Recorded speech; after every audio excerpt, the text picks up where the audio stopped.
आपने कभी सुना है मिसाइल गलती से आ गई कहीं? पहली बात तो मैं ये मानता हूँ कि ये जो मिसाइल गई थी ब्रह्मोस, ये गलती से नहीं गई थी, क्योंकि ये दिवाली का पटाखा नहीं है कि गलती से, ऐसा कहना कि गलती से छूट गई, गलती से नहीं, जानबूझ के छोड़ी गई है। अ, इसमें अपने सेफ्टी मैकेनिज़्म्स रहते हैं और एक नहीं 6-6 रहते हैं सेफ्टी में। It's a highly sophisticated missile. अगर कोई कहे कि जी ऐसी छूट गई और अमूमन पाकिस्तान की ही तरफ उसका मुँह था और वहाँ पे ऐसे ही चली गई, पर उसके ऊपर वॉरहेड नहीं था, उसके ऊपर कुछ नहीं था, ऐसे ही चली गई। ऐसा कहना कि गलती से छूट गई, गलती से नहीं, जानबूझ के छोड़ी गई है। याद है 2022 में ब्रह्मोस मिसाइल पाकिस्तान में जाकर गिरी थी और आज पाकिस्तान में मेजर का ये वीडियो वायरल हो रहा है। कह रहे कि भाई मेजर साहब ने तो पहले ही बता दिया था, गलती से नहीं जानबूझकर मारी थी, हम ही बेवकूफ थे, हम क्यों नहीं समझ पाए। भाई टेस्टिंग चल रही थी, मोदी साहब टेस्टिंग कर रहे थे। So from India side it was an escalation.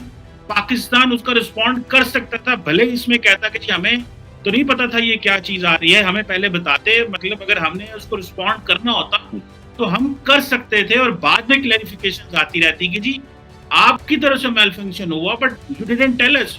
We have DGMOs level hotline है, हमारी फॉरेन ऑफिस लेवल हॉटलाइंस हैं, तो हमने उसको दबाया। I don't think it was to check the response time of Pakistan. ये मैंने इसके ऊपर बात भी करी है कई लोगों से, और मैंने सोचा बड़ा, मैंने जिसको कहते हैं कि ध्यान से मैंने सोचा है, ये रिस्पांस टाइम का चक्कर नहीं है, क्योंकि देखिए आपको हमारा रिस्पांस टाइम पता है, हमें आपका रिस्पांस टाइम पता है।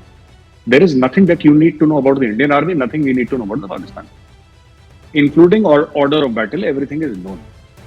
ठीक है, सबके सैंड मॉडल के रूम में जाइए तो सबका ऑर्बिट वहां पे लिखा रहता है। आप लोग हरे से लिखते हैं, हम लोग लाल से लिखते हैं, आप लोग ब्लू से लिखते हैं, हम लोग लाल से लिखते हैं, सब हमें फॉन्ट सब पता है, आपको भी पता है। ठीक है चीमा साहब, इसमें मामला कुछ और है, और मैं बताता हूं मेरी नजर से क्या है मामला। मामला यह है कि बहुत समय तक जैसे पाकिस्तान कुछ भी होता था एस्केलेशन, तो हर समय पाकिस्तान की तरफ से एक धमकी आती थी, खुली धमकी आती थी कि हमारे पास न्यूक्लियर वेपन्स है, हम फायर कर देंगे। तो 26/11 हुआ था बॉम्बे में, 26/11, तो न्यूक्लियर वेपन्स की एक धमकी थी। कारगिल में the Indian army did not cross the line of control, जबकि Pakistani forces northern light infantry इस तरफ आ गई थी, काफी हद तक आ गई थी, और काफी स्ट्रेटेजिक हाइट्स और कुछ टैक्टिकल हाइट्स भी उन्होंने ऑक्यूपाई कर ली थी चीना साहब। जो मोदी साहब की रेजीम है, मोदी साहब की रेजीम की थिंकिंग कुछ और है। बात सिर्फ ये नहीं कि ये लोग हॉक्स हैं, पर इन लोगों ने स्टडी करा है और इनका ये मानना है कि ये ऐसा कुछ नहीं होने वाला। आप डालें सबमरीन पाकिस्तानी वाटर्स में, कुछ नहीं होगा। आप एक मिसाइल छोड़ें, कुछ नहीं होगा। उनको, क्योंकि कई समय तक इंडिया ये कह रहा था कि अगर हमने, ये पूरी बात क्या थी कोल्ड स्टार्ट डॉक्ट्रिन की, कि अगर कोई टेरर अटैक होता है, हादसा होता है, तो there exist scope for limited war under the nuclear overhang, and एक शैलो थ्रस्ट होगा इंडिया की तरफ से। ठीक है, वो 80-120 किलोमीटर तो आपकी हो गई स्ट्राइक कोर, और 30-40-50-60 किलोमीटर तक आपकी आईबीजीज या फिर आपके कोल्ड स्टार्ट डॉक्ट्रिन के तहत people can go inside Pakistan, right. फिर पाकिस्तान ने बोला कि नहीं, हमारे पास भी पाव किलो के बम है, राइट। ये एक, ठीक है, सो Pakistan will try to formulate a strategy which suits Pakistan's budget and Pakistan's strategic needs. India will have a formalize a strategy which suits India's budget and India's strategic needs. हम दोनों के budget और strategic needs अलग अलग हैं। पाकिस्तान के अपने लिए ठीक है, हमारे लिए अपने ठीक है, लेकिन यहाँ पे एक थिंकिंग आ गई है among policy makers at a very senior level, ये कुछ होने जाने वाला नहीं है, आप करते रहो, देखते हैं कहां तक होता है, देखते हैं कहां तक होता है। एंड मैं एक बात बता रहा हूं कि ये चीज आई गई हो गई पाकिस्तान से 2-2.5 दिन 3 दिन इसका डिस्कशन हुआ। I am very surprised. I am sure military के अंदर they might be taking it seriously, public discourse में नहीं गया। ब्रह्मोस जैसी missile which has the capability of being nuclear armed, उसका एक मुल्क से, आपने सेकेंड वर्ल्ड वॉर में कभी सुना है जबकि टेक्नोलॉजी जीरो होती थी? आज के मुकाबले में तो जीरो टेक्नोलॉजी थी उस वक्त।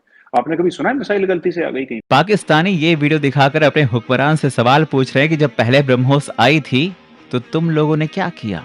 हाँ, तुम्हारे चाइनीज माल तो फेल हो गए थे, डिटेक्ट नहीं कर पाए थे कि भाई मिसाइल आ रही है, क्या आ रही है, और वही मिसाइल आज जाकर नूर बेस को तबाह करके आ गई। यह मिसाइल जब उड़ती है हरियाणा से, तो यहाँ से लगभग हरियाणा पंजाब के बॉर्डर से 2 मिनट तक इंडिया में रहती है, फिर ये कर्व करके पाकिस्तान में जाती है, 4 मिनट तक ये पाकिस्तान में फ्लाई करती है। अब ये बताइए, जो मिसाइल ऑपरेटर इसे 4 मिनट तक फ्लाई कर रहा है, तो भारत में जो मिसाइल ऑपरेटर, उसे भी पता है कि वो इंडिया का बॉर्डर छोड़ दिया और पाकिस्तान में जा चुका है। तो पहला बात कि जब वो 4 मिनट तक दुश्मन की टेरिटरी में घुसा कैसे, ये इंडिया वाले को तो पहले से पता था। एक और गलती क्या थी, सेल्फ डिस्ट्रॉइंग सिस्टम होता है। जब कभी भी मिसाइल अपने रास्ते से भटकता है तो उसे मिसाइल के अंदर ऑटोमेटिक डेटोनेटर लगा होता है जो मिसाइल को रास्ते में ही ब्लास्ट कर देता है, जिससे कोई नुकसान नहीं होता है। तो किसी भी मिसाइल को मारने से पहले उस मिसाइल का एक ऑपरेटर रूम होता है, उस ऑपरेटर रूम से उस मिसाइल को फायर किया जाता है। फायर करने के बाद वो ऑपरेटर इस मिसाइल को रडार पर देखता है, अगर रास्ता भटकता है तो सेल्फ फायर कर देता है। इस मिसाइल को सेल्फ फायर नहीं किया गया, बल्कि ऑपरेटर चुपचाप देख रहा था, मजा मार रहा था कि घुस गया है पाकिस्तान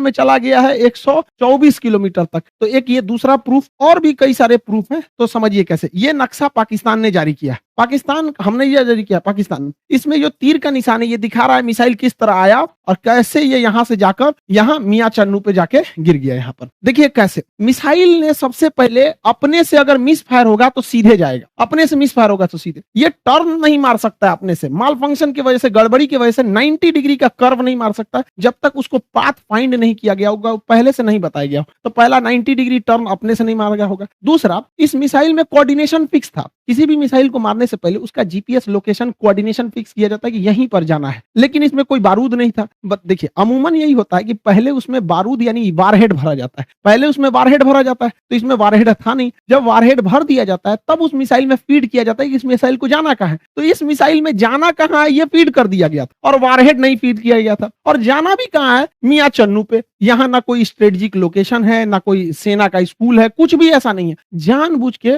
भारत ने मिसाइल का वारहेड हटाया कि किसी की जान माल की हानि ना हो, और ऐसे जगह को चुन लिया जहां कोई स्ट्रेटेजिक महत्व नहीं है कि बवाल ना होगा। बस हमें मिसाइल घुसा के बवाल करना था, भयंकर बवाल नहीं कराना था। एक और देखिएगा, इस मिसाइल को अगर देखेंगे तो 104 किलोमीटर से ज्यादा ये भारत में रही है, 124 किलोमीटर गई है, उसके बाद भी ये एक्स्ट्रा गई है। यानी इस मिसाइल की रेंज जो थी वो 290 किलोमीटर ही है। इस मिसाइल की रेंज 290 किलोमीटर, लेकिन ससुराई ब्रह्मोस मिसाइल 320 किलोमीटर कैसे चल गया। लगभग ये 30 से 40 किलोमीटर एक्स्ट्रा चला है। देखिए ये पाकिस्तान का ही नक्शा ही दिखा रहा है कि 33 किलोमीटर एक्स्ट्रा चल गया। ये बवाल है भैया, रेंज से 33 कैसे। तो कोई भी चीज को फेंकते हैं तो जब रेंज खत्म हो जाता है तो आराम से गिरता है। तो ब्रह्मोस और आगे गया था यहाँ पर। इस दौरान भी इसे सेल्फ डिस्ट्रॉय नहीं किया गया, यानी भारत से बैठ के ऑपरेशन टुकुर टुकुर देख रहा था, जानबूझ के किया गया है। अगला देखिए, और भी ये खुद पाकिस्तान कर रहा है, उसको समझाते हैं। ये उनके ISPR है, inter service public relation, ISPR। समझ में आ गया? ISPR समझो, तोरा नहीं पता अभी यहाँ पे। पहला इनका कहना है कि हम उस पर नजर बनाए हुए थे। देखिए इन निकम्मों को, इसके देश में 124 किलोमीटर कोई मिसाइल घुस गई, इसको ये लोग अपने रडार में बस नजर बनाए हुए थे। ये खुद कह रहा है कि हमने बस उसको ट्रैक किया, उसको 124 किलोमीटर, क्योंकि उस मिसाइल की रफ्तार इतनी ज्यादा थी, 3 मैक की थी, कि हम उसे मार के नहीं गिराए। जबकि जब भी कोई एयरफोर्स में कोई दूसरी देश का जहाज या कुछ भी हॉस्टाइल सिचुएशन में कोई चीज एंट्री करता है तो स्टैंडर्ड ऑफ प्रोसीजर SOP जो कहता है कि सबसे पहले उसको मार के गिराओ। इन लोगों ने मारा नहीं वहां पर।